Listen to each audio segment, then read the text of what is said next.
Hey, it's DJ. Before we get into today's episode, I wanted to let you know about something I just launched. If your caseload isn't full and you're not sure why, I think my new full practice review can help. I personally audit your Psychology Today profile, your website, your Google business listing, your social media, everything you have out there. And I tell you exactly what's working, what's broken, and what to fix first. You get a scored report, a custom niche statement written for you, and a strategy call where we walk through everything together.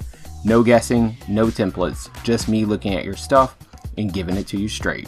2 options starting at $4.97. Check it out at privatepaypractitioners.com/services. All right, let's get into it.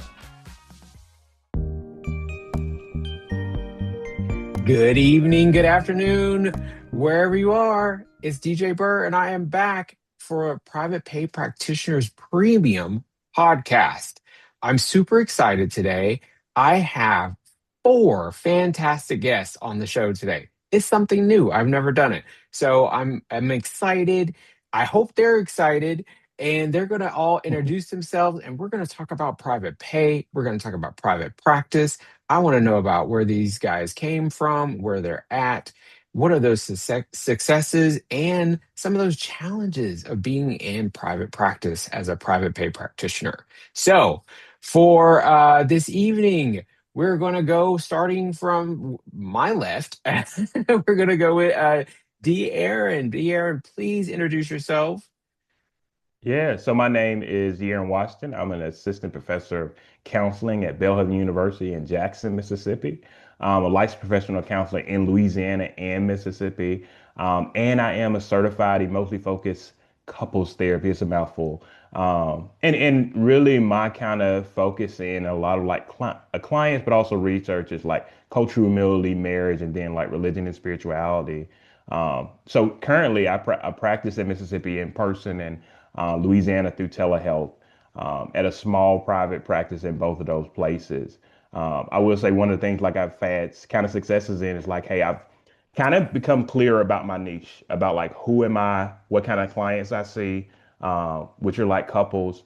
Um, Couples, I mean, typically like those who have spiritual religious like things or those who are navigating cultural identities. And really the thing that I would say like, hey, the challenge if we're going there already is just like, hey, I moved from Louisiana about 2 years ago. So now I'm reestablishing, building new networks, and trying to balance full-time professorship with also building like small private practice. Uh, Goodness, De'Aaron, I feel like I have worked 40 hours already hearing about what you're doing. You are busy. Oh, my word. Thank you for being here. We're going to dive in just a bit. Next, I have Jake. Jake, please introduce yourself. Yes, I'm Jake Ross. I'm in Columbus, Ohio. I'm a licensed independent social work supervisor here, and I'm a licensed clinical social worker in Virginia, Indiana, Florida, and soon to be Kentucky. I am a founder of the Ross Wellness Group. We help new dads, new husbands, guys in general that aren't feeling like themselves kind of retune their operating system, get a little bit of an upgrade there, and live a more stress-free life, feel more like themselves, be able to balance all those roles and those multiple hats. And I would say, to the point of niching down, I feel really good about that part. I think that I've really found my niche. I really enjoy working with men. I really enjoy approaching therapy in a bit of a different way for the men that I work with. And my biggest challenge is trying to keep all the plates spinning. I am in the process of turning this practice into a group practice. I'm going to be onboarding my first clinician in the next few months. And I also have this passion project of starting a nonprofit all throughout the Appalachian region by the end of the year. So making sure that I'm spending time at the right moments and, still being here to be a dad myself, because that's my favorite role. Wow, amazing. We need more support for guys and for dads. We really, truly do. I'm so excited about the Ross Wellness Group. And you talk about niche, you got it. Yeah, you got it. All right, next we got Dr. Ryan. Hello, sir. Hello, hello. Yes, Dr. Ryan Tran. I'm a licensed marriage and family therapist here in California. I also provide services in Nevada as well. I am the founder of Rise Family Counseling in California. I hold a PhD in organizational psychology as well, and I specialize in working with men, couples, just helping men navigate through relationship, identity, anxiety, things like that. But yeah, happy to be here.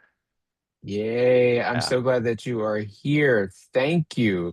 I can't wait to learn more about what you do around organizational psychology. I met you and I heard that the first time. I was like, what is that? Yeah. So it's like, I'm sure other people may have questions about that too. All right, thank you so much. And then we have Dr. Eric. Welcome. Absolutely. Thank you for having me here. Hopefully you can hear me a bit better this time. I Yes. am okay, great. So I so I'm a licensed marriage and family therapist. That's what I have my master's degree in. So it's always great to meet another person who's also a licensed marriage and family therapist. But I'm also a licensed clinical mental health counselor in the state of North Carolina and an LPC in the state of Georgia. I work primarily, so I have a solo practice. Well, I have a group practice. It's me and another guy, just kind of brought him in. And my specialty is working primarily with couples, but I also see a lot of men or I would say men that are seeking help or men that have been referred to me by their wives. Which is always which is always great. They eventually begin to like it. But I'm in a very heavy military community, so I'm in the Raleigh, North Carolina area, and so I have a lot of Fayetteville roots. I'm a military veteran too, so I see a lot of military personnel, and that's just been wonderful to have different cultures and different populations that I get to serve.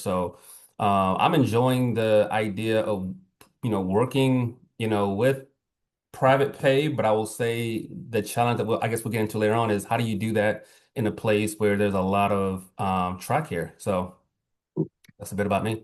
Oh yeah, just to mention Yeah. too, I am a father. I'm a father of three kids. I have twin boys with autism.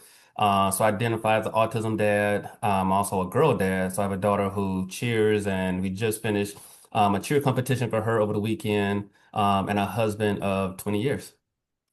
Amazing. Wow. I'm an autism dad.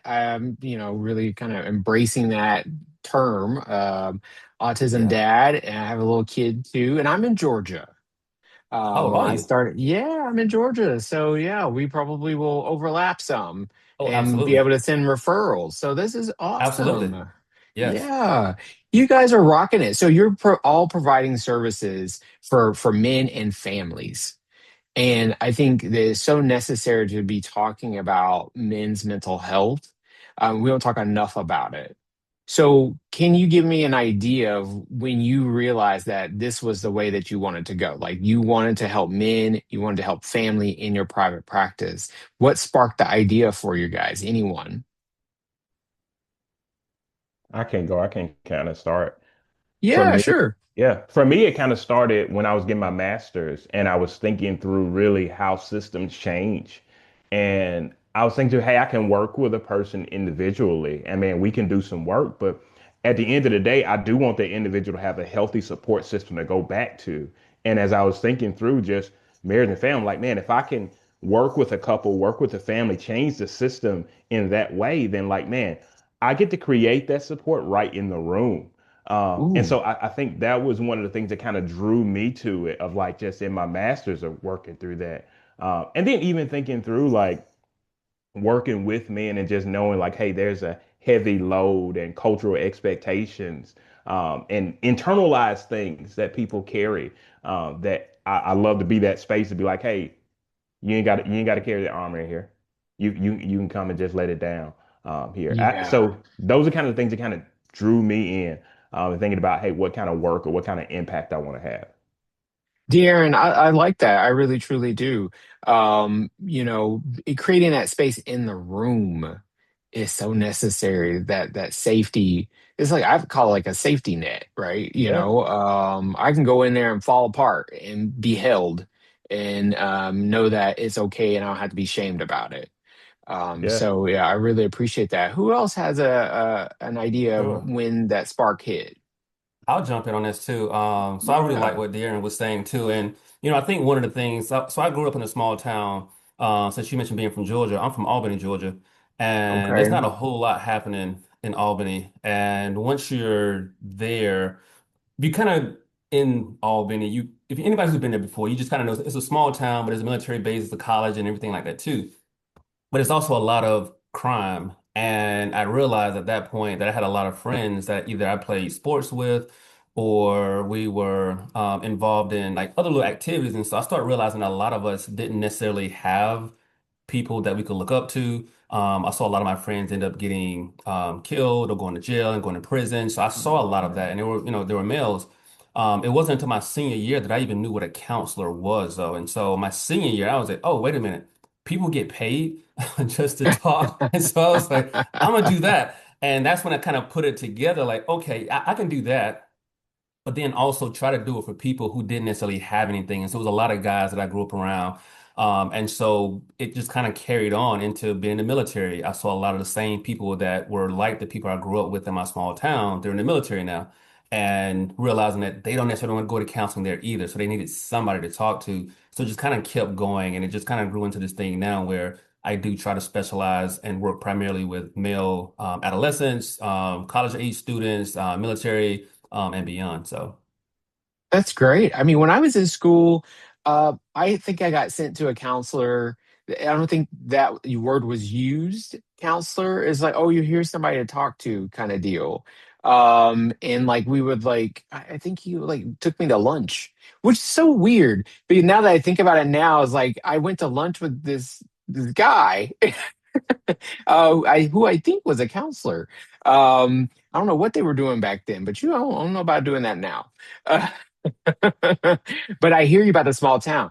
I grew up in Marietta, and Marietta is not a small town like Albany, but I grew up in the projects, which is like its own town. And it was like you couldn't get out of that. Like I knew I wanted to get out, but didn't know yes, how. Right. And yeah, so it was helpful, like when people come into these systems and let you know the door does open.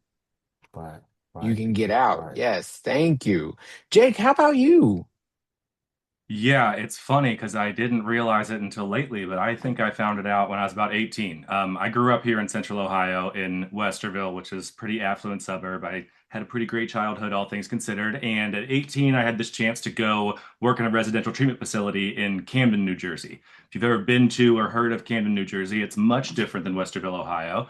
And I started looking at all of these teenage boys that were in this facility and was thinking, they're kind of doing the same stuff I was doing back home when I was their age. I just had my parents with more resources, with more knowledge, with more time to be able to keep me out of trouble. So that really got me into the field of social work in general. I worked with boys in residential, in foster care and adoption for a while. Then I kind of got out of direct practice. And when I came back to really get into the Ross Wellness Group 2 years ago, I didn't start jumping right back into men, but when I jumped right back into millennial men, I realized, oh, these are those teenage boys that I worked with 20 years ago. So it just feels so natural to me. It also, I don't want to pigeonhole myself to saying I only work well with people that I really can understand and empathize with from my own experience. But I do think, especially for guys, you know, I'm kind of big. I'm like 6'5", so loud voice, big guy, and people come into my therapy room and I say like, yeah, sometimes I get so anxious I can't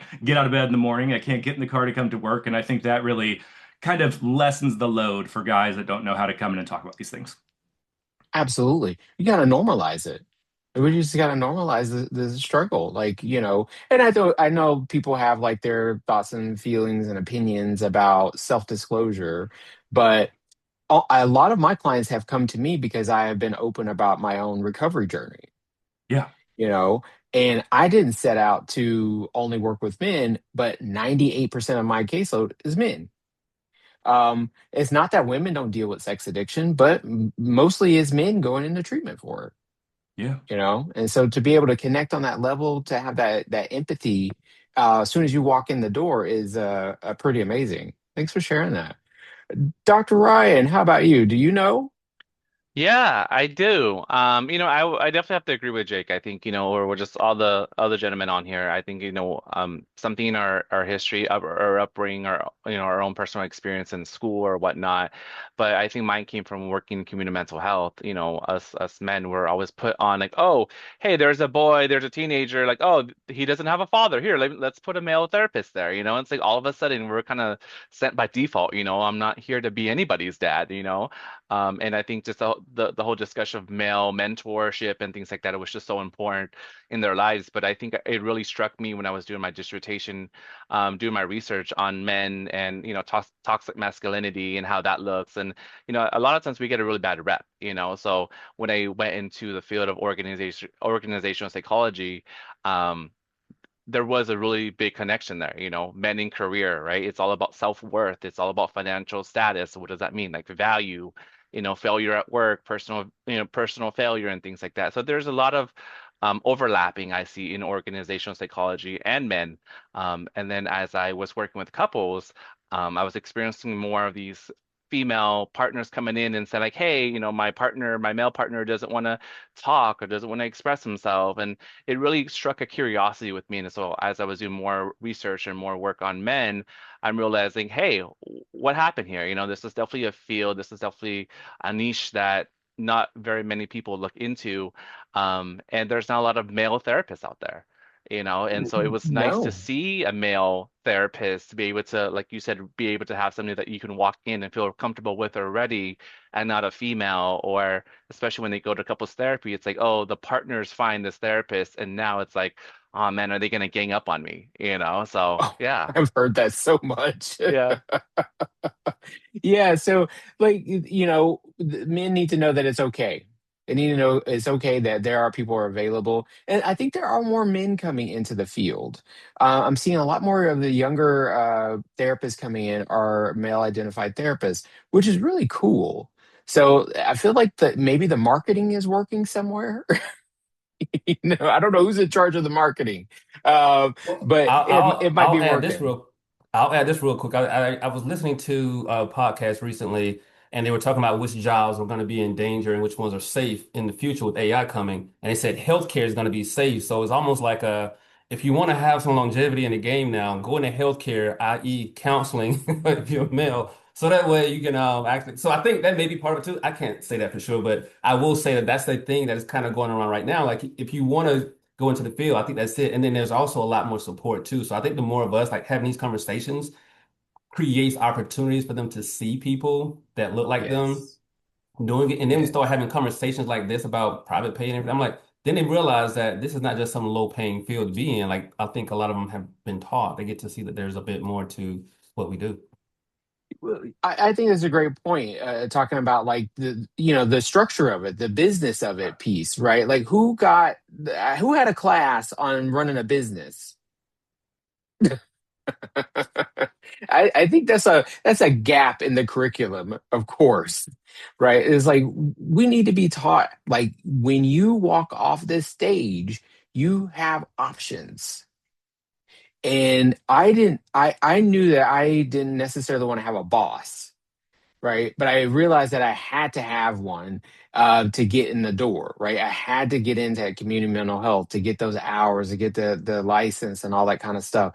But I started my practice the same time I went into community mental health. It was small, nobody, but I had the business license, right? And we gotta like encourage people to like take that healthy risk. For me, it was a healthy risk, and look how it's turned out, right? I've been doing this for 16 years, which is still crazy for me to even be thinking about be doing this for 16 years, right? But it's changed. What are some things that you guys have noticed that's changed since you entered the field?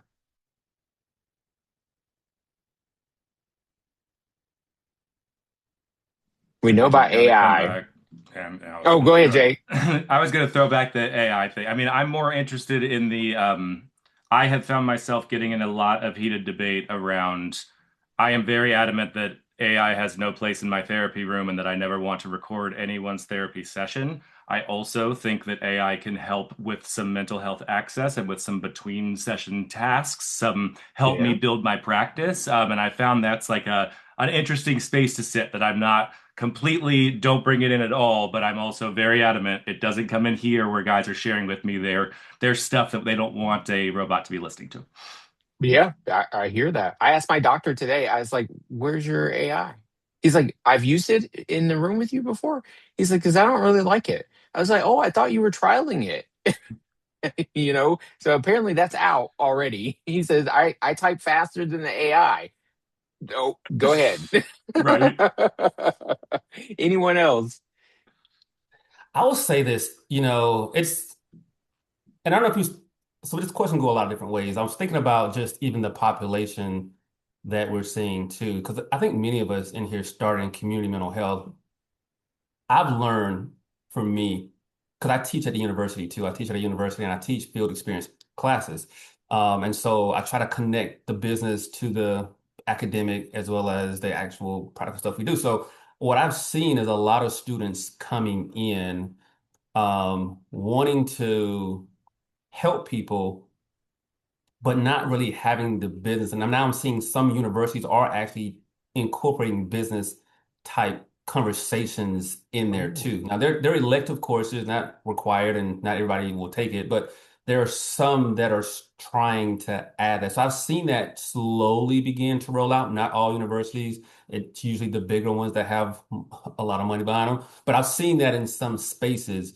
And I've seen a lot of students now starting to ask those questions, like just offline, like, hey, so how does the business side of this work? Or, and so I like the idea that they're more open to that. Whereas I think when we came through, we just wanted to help people. That's just kind of what we want to do. And, you might have looked up and says, oh yeah, we don't really make a lot of money. Then we adopt the philosophy, well, it's not about the money, it's about helping people. Now it's like, no, it's about the money too. So I'm starting to see some students say that a bit more, and they want to learn that. So I think that's a change that I've seen a bit. yeah, I appreciate that. Yeah, it's about the money too, because why? We got to keep our lights on. I cannot show up and be productive if I can't take a hot shower, if I can't warm up my coffee and all the stuff that I need, right? I struggled when I first entered the field. Working in community mental health, I moved across the country from Georgia to Seattle. Um, yes, there was more in terms of like income in Seattle, but it was still low. I think I was making like $20, in community mental health or something like that, some crazy number. And honestly, my colleagues kind of picked on me because I bought my lunch at the Dollar Tree. That's legit. I had no money. I was broke, and I was like, I can't do this, you know? And so we have to talk about the money. We have to talk about that. Okay. And we're going to talk about that in just a few minutes. All right. So anyone else have a story to kind of relate to, a change that you've noticed since you entered the field? I will jump in there. I just want to say, Yeah. yeah, I mean, I think when starting out, everybody's correct, and there wasn't a lot of guys. I know that back in the day, psychology, it was a psychologist that was considered, scientific men's field, and then it became more female dominant, and now and now the transition is more males are going to therapy, being counselors and therapists, which is really nice to see. But yeah, I mean, there's definitely like a new wave, but I definitely hear you, Eric, when you say that, a lot of people don't really think about the money aspect. I mean, yeah, you're right. You have to keep the lights on, but at the same time, I feel like the newer generation, they want to help people, but they don't want to do the documentation. I feel like the documentation comes with that, and then that's how you get paid. But there's a whole disconnect of like, well, can I just, work with people and not do the documentation? And that, that doesn't go too well, right? So Right. Oh, that's a good point. I would also say, like, I think there's been more conversation about identity of mental health professionals just because they're more input with like influencers and social media. No, knock them and different things like that. But it's just like, hey, I think my clients used to come in and be like, okay, let's talk, let's read this book. But I think now there's so much. so much information available that it's almost Mhm. overwhelming for sometimes my clients to be Yes. like, what do I do with all this? And I would say that not just clients, but with students too. They're like, I read this thing, I watched this video and all these things, and like there's a lot of content and this on my side, I like, hey, there's seems like there needs to be more conversation about how to discern and how to use wisdom in some of these Mhm. things, just because we live in such a place where like every commercial, every person, everything is trying to grab your attention. And I think that's different. That when I first stepped in the field, which was not too long ago, but like but now, like, hey, there's a lot more things that are pulling at people's attention and minds that I have to talk to and even ask my clients, like, even if they say, hey, I got this diagnosis, I'm like, hey, before we go into that, can I ask, hey, is this self-diagnosed? Or like, have you actually seen a psychologist? Like, I have to ask those questions now, um, Yeah, just because the language, the content is out there for them. that Exactly. is. Because everybody's bipolar, everybody's borderline, everybody got Everybody's a ADHD, narcissist. everybody's a Oh narcissist. my. Like, yeah. It's so true. I can't get on with I'm on some social media, but like the TikTok stuff, I can't. My brain is already full. Like I just can't take in anymore. Because some of the stuff I saw on there when it first came out, I was like, what is this? And then you turn around and that person who was doing the crazy video got a book deal, got a movie coming out, and all they did was dance. You know. So these clients are really getting inundated with a lot of information now. And I really like that point about discernment. Like we really have to be like teaching our clients how to discern and how to investigate, get more information. When I was growing up, I identify as gay, and you didn't identify as gay in Georgia and didn't identify as gay in the projects.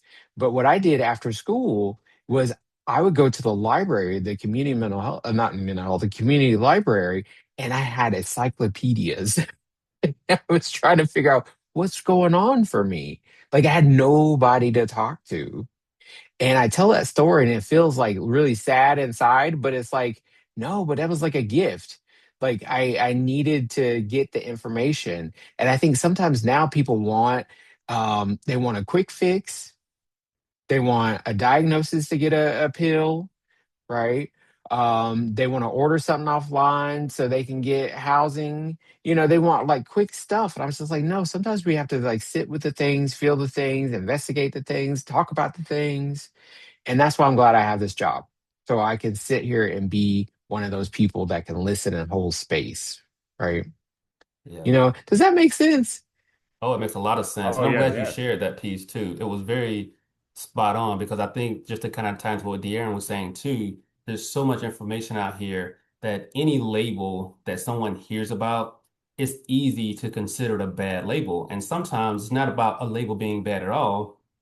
It could be a good thing. But we've been told because, especially, I was just saying Georgia or in the black communities in Georgia, if you come out and say either you're gay or you have ADHD or you, I don't know, are depressed, all of those are in the same bucket. There's something wrong with you. Yes. You're not praying enough. You don't believe it, and so you almost have all the labels become a negative message. And so I think sometimes we're trying to figure out how do we at least for me, I try to figure out who am I competing with when my clients telling me the story. I'm like, who are the other key Ooh. players here? Who's telling you this about it? Who's telling you that about it? What are your surrounding support saying about this particular thing? So I can understand who I'm working with or against, and then try to work from there. Because I think a lot of times now, just so much happening, so many different messages that it's really hard to support people. So to your point, um, I was thinking about when you said I had to go to the library and look in the encyclopedia. I'm like, yeah, that definitely ages us all because I'm like, I know exactly what you're talking about. I know the encyclopedia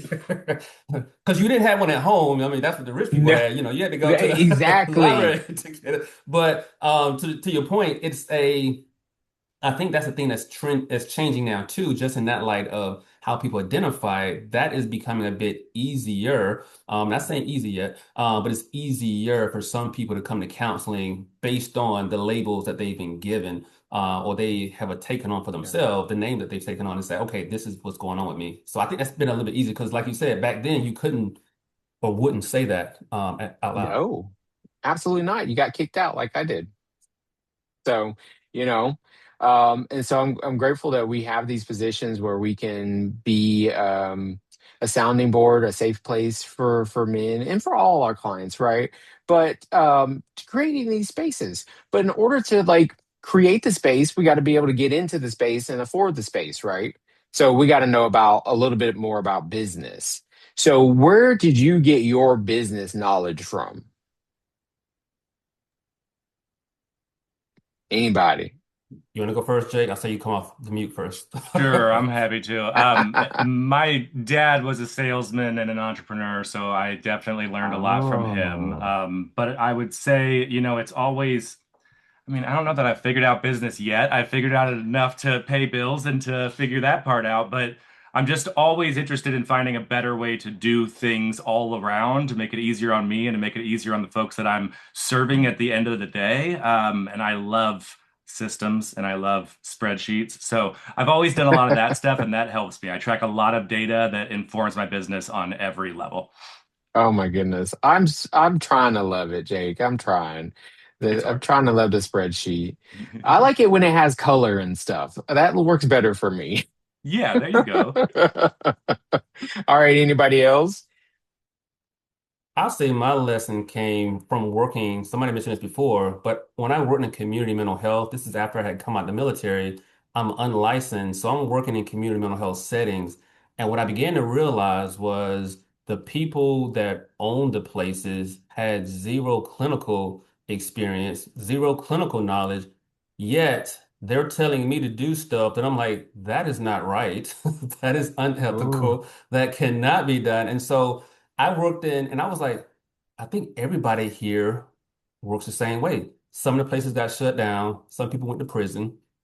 yep. Luckily, I had left all of them by then, but I was like, I told myself then, I was like, if this person can run a business and he has nothing, then I'm like, I can definitely do it myself. So it took me going through some bad work experiences to realize what I could do. And then at that point, I just started studying everything I possibly could about how to run a community mental health agency and how to run a private practice. And so it was just learning. And so I had to teach myself how to build, teach myself how to market. Like everything I just kind of had to learn on my own because I didn't trust other people anyway because I was like, it was all bad experiences. But I think it was just kind of Yep. learning that too. And I would say this, having my wife was pregnant at the time with my twins, high risk pregnancy. And so when you're trying to figure out how you're going to pay bills, and like you said before, like it is about the money at that point. It's about the money because I can't get this guy who's got kids on the way and have no money coming in. So it really pushed me even more. My back was against the wall. I needed to figure out how to have a business. And so from that point on, it just became addictive. And all I'm like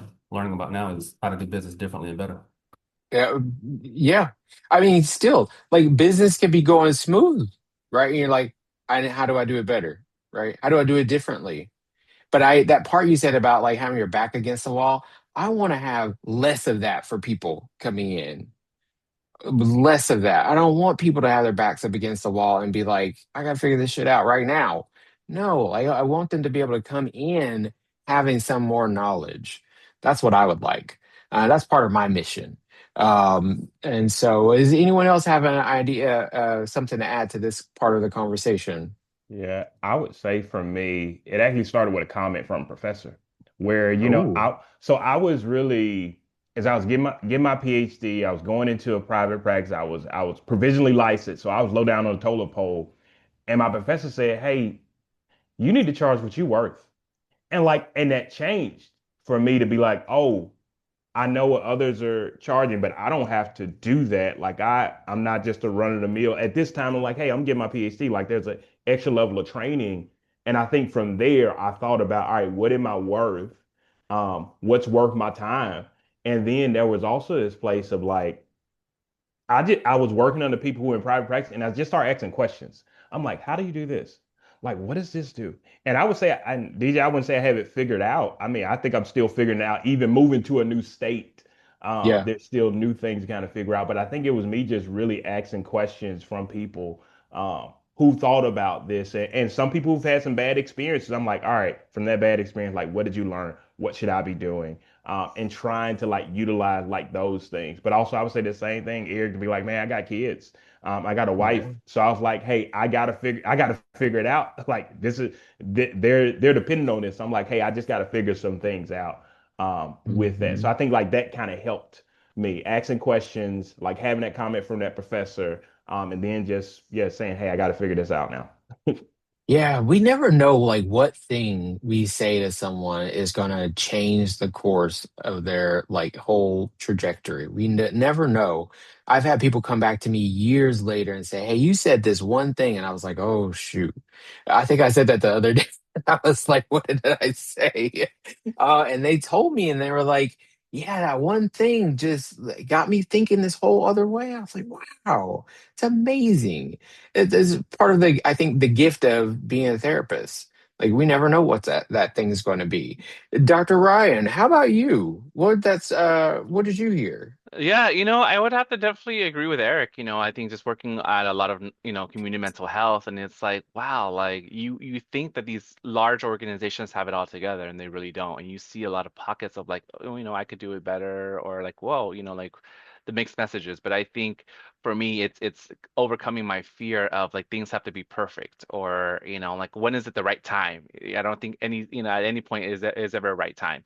And I love hearing everybody's, they're at, different points in their life, in their career, in their businesses and things like that. And we can honestly say like, what, I don't know everything, and it's really about like just talking to the community, going on Facebook, going on, your posts and things like that, just to be able to like overcome that fear and saying like, hey, like I need to eat. I need to feed my family. I need to live, So this is what I'm gonna do. But I love it, where I'm at now, just to be able to be open to the possibilities, and I'm Mhm. okay with learning and growing. And I think that's really just like my personal like growth as well. Just hey, let me get out there, let me do what I need to do, and like I'm okay with learning along the way and investing in myself, and again, knowing your own self-worth and things like that. So that really pushes me Yes. to do that. For sure. Yeah. Yeah, knowing your self-worth. And I'm going back to something that De'Aaron said about like know your worth. Mhm. I've recently have changed that because I don't want it to be associated with like self-esteem. And the way I frame it now is like, what do you need? What do you need in your practice? What is those monies need, right? Because your worth is not, should not, in my opinion, be tied to your business. Because I did that early on and it was destructive, right? Whenever somebody would no show or late cancel or whatever, and I didn't get that money, it's like, oh, well, I'm just a piece of, crap. That's not true. That's when that old trauma story comes in, right? So let's talk about private pay. So everybody here, you all are private pay. Anybody got a mixed hybrid practice? I got a hybrid practice. Yeah, Okay, let's start. yeah. So Yeah. Jake and Dr. Eric, Ryan too. Yeah. Okay, let's talk about it. Darren, you were going to say something. I think so. I just started this new practice, and it's mostly private pay, but I may be paneled with some insurances. Okay, well, we got to talk about it. Let's talk about the Yeah. hybrid practice because I'm seeing a bit more of the hybrid model. So, Dr. Eric, talk to us about your practice and how it's set up and how you came to that decision. Yeah. So I'm gonna try to keep it as brief as possible, but the idea when I first started was to go into private practice and take all the insurances because if I took all the insurances in the world, then everybody would want to come see me and I would just do great. And then I realized that was a crazy idea. And so the different pay for the different insurance, it was like, what? And so I started realizing after I'm billing, I'm like, I've been making a whole lot, so I had to learn along the way that that was not a great way to go. And so I said, all right, I'm going to only take specific insurances that pay fairly well. And so that's what I began to move my practice into. So I'm only paneled with four insurances. Actually three. The other one is kind of in the works right now, but So with those insurance, I was like, okay, I'll stay on those panels, but I'm not staying on those panels primarily because I want to see clients only on those panels. I'm setting my group practice up because what I thought about recently was if I take my whole practice and make it private pay, I still have to do all the work in order to keep the lights on. And so if I bring Yeah. somebody else in, they may not have the same clientele. And so I was like, if I can bring other people in, they can now take insurance. I'll stay on the panel so they can come in under the group insurance. They can see them. I'll be able to work with that. And then I can now get off well, I can kind of do more of the other stuff I want to do. Some I'll Yeah. still take, but I'll probably doing more like just couple type stuff. So it kind of sets the practice up to be able to function as a private pay. Maybe for me or for some clients that have other insurances, but also for some people who are just coming in brand new license, kind of like how I came out. I was like, look, I got a license now. What do I work? I can kind of bring them in, kind of show them the ropes. They can kind of work up under my group practice, see some clients, build that clientele up. So that's kind of how my practice is designed so that it's not just about me seeing all the clients with the insurance. It's about me opening the door, kind of paying it forward. So that way somebody else can come in who's now newly licensed or even provision licensed, come in, see some clients, get some experience. And if you decide to go off and do your own thing, great. You want to stay here and work under me, great. But I'm going to go off and start doing some more private pay type stuff. So this is kind of what I was thinking from a business standpoint, because as soon as I started getting rid of insurance, I was like, wait a minute. What if the next person I bring in doesn't have any clients? Then how am I going to send clients to them? If they don't have as much experience or people just know my name, they may not necessarily want to work with Jake or they may not want to work with Ryan because they don't know him yet. So I need a Right. way for them to see him. So the insurance will pay that way and then I can kind of do my own thing. It's an Yeah. interesting idea. And I'm hearing a lot of folks are setting up very similarly to you. Where and I've sat with people as my consultees is that they're wanting to create that whole like private pay for them while also having like this practice that gets to run with like the intern and the associate level folks. um, but my question to you is, do you still have the same headaches with insurance? I will say yes and no. The reason I don't probably is because I taught myself how to bill many, many, many years ago. Mm, So the insurance that I take, I know exactly how they operate. Um, and I don't have any issues with them. I know if something comes back as a denial, I automatically know what it is automatically. I'm like, oh, maybe I forgot the online modifier, or maybe I didn't add the two digits at the end for Blue Cross Blue Shield. Like I kind of know what it is. I'm like, oh yeah, I forgot to do that. So I'm pretty good with it. I won't say that's always the case for most clinicians, because if you've never done billing, yeah. then it could be a little bit tougher. But also, if you take too many insurances, you kind of run into certain things because everybody wants something different. I try to stay off of too many managed care panels because that money is a little funny. So I think it's easier to stick to the ones you know that are not always managed care and you do good. I'm not saying they're bad. It's just you don't know what the budget's going to be, and you're like, oh shoot, they just cut, and so that's what just happened in North Carolina. They cut the budget, and they're like, we're gonna probably cut again. I was like, this is when you don't necessarily want to take too many managed care Right, panels. and then you not get paid. Yeah, I got tired of that, not getting paid stuff and having the money taken back with the clawbacks and stuff. That stuff is annoying, and I don't like that whole system. But thanks for sharing about what your practice is looking like. Jake, how about you? What does it look like? Yeah, so all this talk about how we learned how to do business and kids, I left out that I had a big fancy job with a big fancy title and a big fancy paycheck, and I had 2 months until my second son, or my second kid, my first son, was here, and then I didn't have a job all of a sudden. So I got a real hard push into this, and I'm so thankful that I did because my biggest regret is not doing it sooner. But I thought the best way would be to go get a bunch of licenses and to open up everywhere that I could and take any client that I could. And I got a pretty full schedule pretty quick, and I was exhausted and not understanding how the money that was coming in was so little. And that's when I really just took a step back and started thinking about what I wanted to do. I'm not credentialed by myself to any insurance panels. I am credentialed through a couple of contracting companies that I'm planning to get off of this year and go full private pay.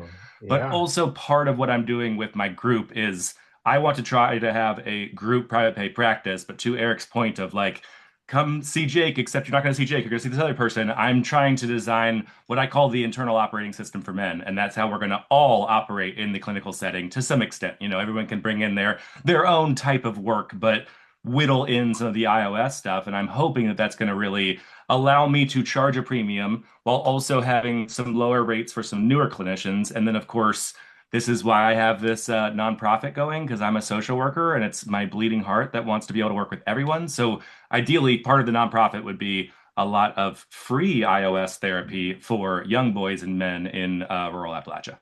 Yeah, yeah. So when you talk about those other companies, are you talking about like the VC companies, the venture capitalist companies, like the Rula and Headway, I think.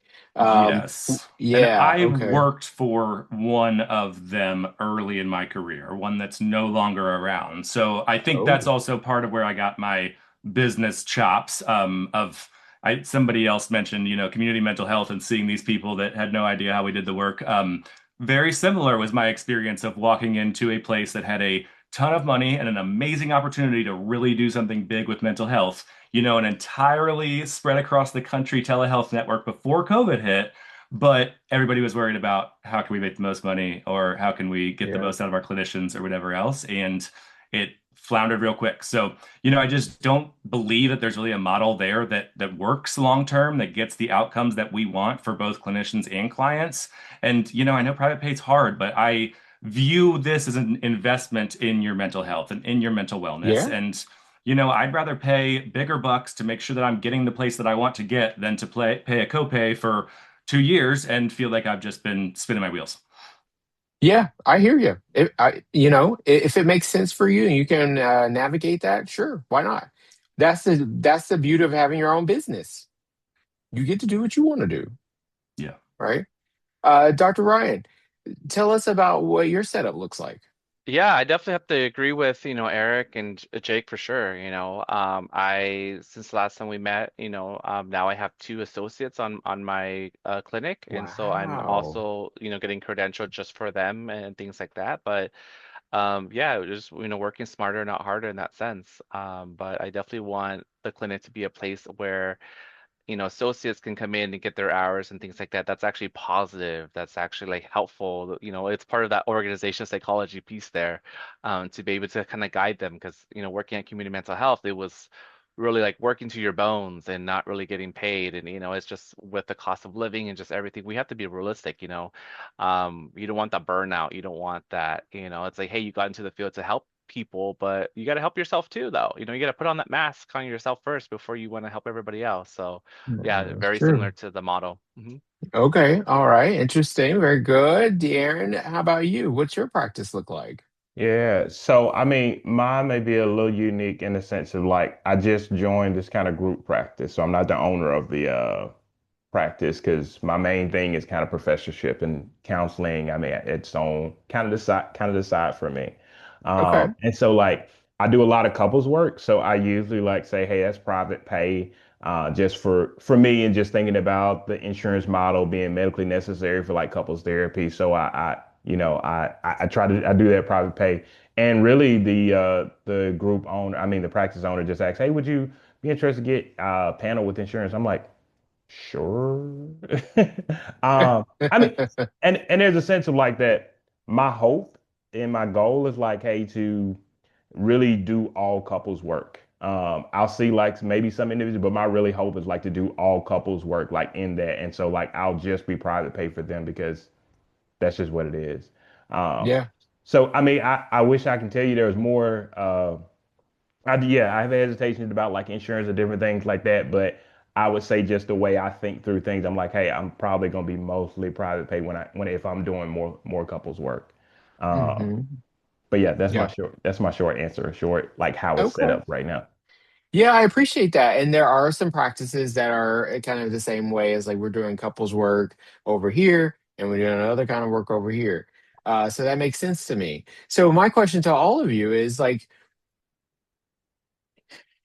has private pay, if you were thinking about just being solely private pay, has that been intimidating? Has that been hard? Does that play a part into like your decision to have a hybrid practice? Yes. It does. It is so it factors in. I just kind of jump on this real quick. I think the point I was talking about earlier in the episode, or earlier today, was the idea that if you're in a place where there's a lot of one particular insurance, let's say like military, if you're in a military town Hmm. and you want to work with couples, but you know military couples and families have a lot of tough times, are they going to pay out of pocket to come see you? Especially when there's competing resources they have too, like Military One Source, which is free to them. Okay. So they can get that access, they can access that for free, or they can come see you and take track here for free too. So it's like, but if I say pay me, then it's like, am I gonna pay you when I got a military and family life counselor on base, I have military one sources free, I got the chaplain I go see, and then I got behavioral health. So there's so many resources that they throw them that as a person working with that community, kind of like, okay, how far do I push this? And I don't have to take Cigna in my community. It's a big insurance here, but I don't take that one. But TRICARE is when you kind of like, okay, if I'm going to take an insurance, I'm going to have to take that one because it's just harder to not to serve military. And me being a veteran, Yeah. I like trying to give back to the veteran population. So I was like, okay, I'll take that insurance. But I think that kind of influences how I decided to do my practice. Now, I mentioned managed care before. I don't take Medicaid. And so I'm in an area that does take Medicaid, but I was like, if I'm going to choose a population or choose a panel to be on, I chose the TRICARE versus that one because I don't want to have too many different ones to kind of affect me. So it does play a role in how I decide, but then also because Fort Bragg is kind of one of the biggest military installations, biggest army installation at least. Um, it's just hard to bring in another therapist and say, hey, you can be private practice too, or private pay for this population. Now, Right.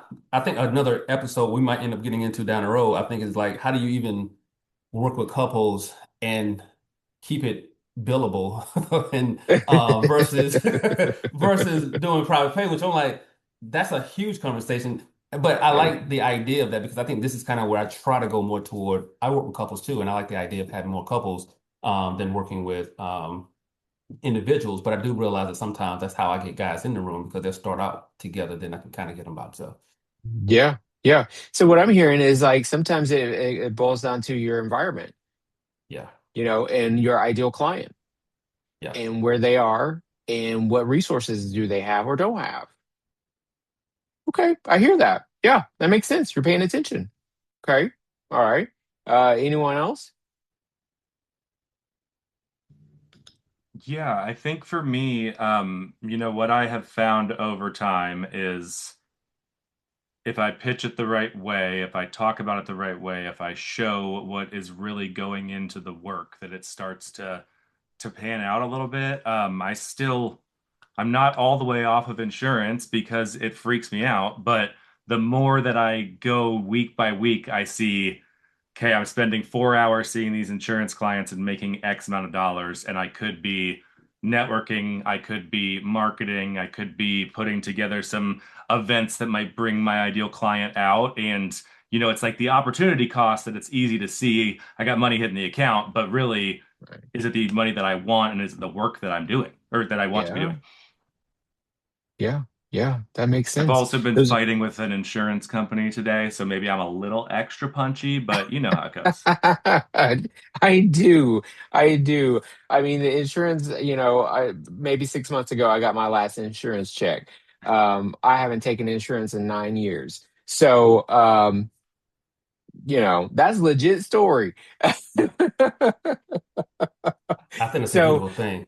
I think that's a beautiful thing. Thanks for sharing that piece. But yeah, yeah. I want to be like you when I grow up.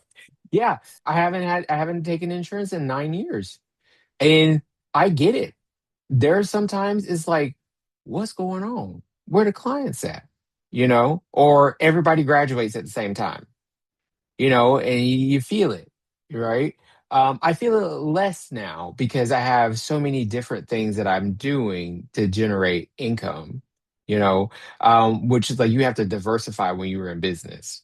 That's what I was gonna say too. Just to your point, I think that point I think is probably a huge area for some of us where if you pigeonhole yourself down to I can only make money this way, then it does freak you out to get off the panels. But if you say I can diversify how I create revenue, then I have some. Because my practice, honestly, last year, I was over 50% of my income was private pay. Um, Okay. and the other was, insurance. But it was just kind of like I can see I'm growing that way, but it's just kind of gradually going that way. But I think that's the piece where you're like, well, what else do I do to bring in revenue besides just working with clients one on one? And I think that kind of opens the door. So I'm glad you brought that up because I think this is where a lot of us struggle, especially people coming into this and trying to do private practice. Like, hey, I want to do really great work, but how do I set myself up? And it's like, well, if you're just going to see clients one on one, not saying you can't go private pay, but it just becomes a bit harder to do or to at least trust the process if that's the only way. Because, like you said, those cold moments come up. You're seeing kids, Yeah. and all of a sudden the summer comes. It's like, oh, well, what are we going to do now? So I Right. got to You when got to school work. start back. So yeah, So you either gonna take summers off yep. or you gonna figure out a different way. And when I was in Seattle, when the sun came out, them cancellations went through the roof. Them folks wanted to be outside. But then COVID hit. Wasn't nobody going nowhere.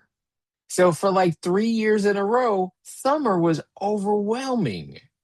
I had so many clients, I was like, what? I was sending people elsewhere, right? So you have to be able to be flexible and be attuned to kind of what your needs and wants are and your strengths and like utilize those because the work that we do and know how to do goes beyond, the therapy room, right? So just like give yourself that. Like the things that you do go beyond. And I'll give you one quick example. I'm minding my own business. I get an email from somebody saying, "Hey, we're looking for a speaker." To do what? Because I don't speak. Well, I do have my own show, but I don't do that. I didn't tell her that. But she said she wanted somebody to come talk about tech and social media and mental health. Okay, I freaked out for a minute. I went to the community, I posted, I was like, y'all, what can I do this? And everybody's like, yes, you can do this. So I went to the lady, gave her an outline. She said, we love the outline. I was like, great. She said, can I interview you? So we sitting here chit-chatting and giggling and going on, having a good old time. And she said, well, I got to talk to one more person. And I said, okay, well, let me know. And then she emailed me back yesterday and she said, we want you and we're going to pay you what you asked for. And I asked for $500 more than she paid the person last year. Now, am I a speaker? I am for that money. I am today. For today, I'm getting ready. And it's on Zoom. I ain't gotta go nowhere. Ain't gotta go nowhere. And that money equals more than 10 sessions of me sitting in front of people. I may have to make another pivot. And I love a good pivot, right? So I know we didn't get to everybody, and I want to respect everybody's time, but I want to just kind of end like a nice little wrap up. What would you say to the person who is exploring private pay? What's that advice that you would give them? Let's start over here with Jake. I would say it's not as scary as it seems and start small. Carve out one slot on your calendar that you're going to say, I'm pulling a private pay in here, and it starts to help you find your ideal client, and then it'll be a snowball. You keep moving. Yes, love that. All right, Dr. Eric, how about you? I would just say, just to add on to what Jake was saying, private pay is a great way to go. And I think a great way to really understand it and communicate it to your population is understand out-of-network benefits and how they can also still not, they can almost still be paying almost like a copay. They're just paying up front. So just understand out-of-network benefits and then how they're structure your practice based on that. And I think that's a great way to consider going to private practice too. So know the business side of it too. There's another business side to billing that you can kind of get around and says, oh, I can do that. Yes, you can do that. You can pay, charge them up front, submit a claim, they get a super bill, whatever. They can get reimbursed back from their insurance. So understand that piece too, because sometimes that is a great way to get somebody to buy into the idea. And I've seen clients do that too. That is true. That is true. Thank you so much, Dr. Eric. Dr. Ryan. Yeah, I would have to, agree with Dr. Eric and Jake. It's not as scary, start slow, but I also feel like private pay clients are a different type of client. They're ready to do the work, right? And so they want to invest in themselves, and that's really exciting. And that's really exciting for us as providers too, because you definitely see the different clientele, and then when they do make progress, and they're on it, you're on it, it's a different feel. It just really helps you confirm that, hey, this is why I do what I do. So it's exciting, So I think just going in it, being open to whatever happens, and I think, you have a really positive outcome. Wonderful. Thank you so Yeah. much. And Aaron. I would probably say that sense of like, well, one, you don't have Big Brother over your shoulder, in some ways. But I also think like, man, as you think about the training that students have inside of like academic settings, that a lot of the training doesn't prepare you to kind of work with like insurance and networks and different things like that. And so it can feel hard and feel different, but I would say like I think private pay gives you the opportunity to kind of use those skills and use the training that you have, and it gives you more Mhm. options. You go into session with your hands untied in some ways because you're like, hey, we can try this thing because we're dynamic human beings, and maybe there's not a drop down for like this type of therapy, this type of intervention, but like, man, this is exactly what that person needs, and you get an opportunity to kind of do that and not feel like, man, I got to go back and find the drop down or type in the thing that matches the insurance's criteria and different things like that. So I would say like, hey, it gives you that kind of freedom. Yes, yes, indeed. Listen, I'm going to make sure that the audience has all of you guys' information in the show notes.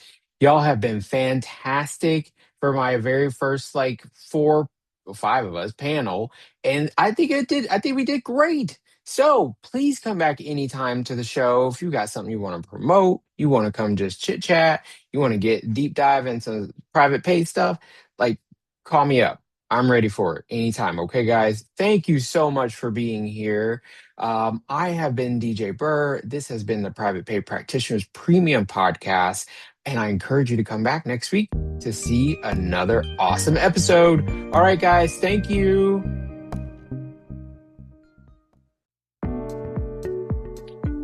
All right, folks, that's all for this week's episode of the Private Pay Practitioners Premium Podcast. Thank you for hanging out with me, and a huge thank you to my guests for showing up and keeping it real. If you're a private pay practitioner with something to say, I want to hear from you. Go to privatepaypractitioners.com/podcast guest and fill out the application. Whether you're just starting out or you've been building for years, if you're doing the work, there's a seat at this table for you. And if you're not yet a Patreon member, let me tell you what you're missing. Early access to every episode, monthly resource drops, tools, templates, and content you can actually use in your practice today. Vault drops, community support, and direct access to everything I'm building for private pay practitioners. It's all at patreon.com/privatepay. Tiers start at $10 a month. Come join us.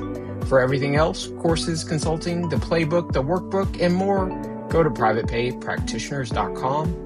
Everything is there waiting for you.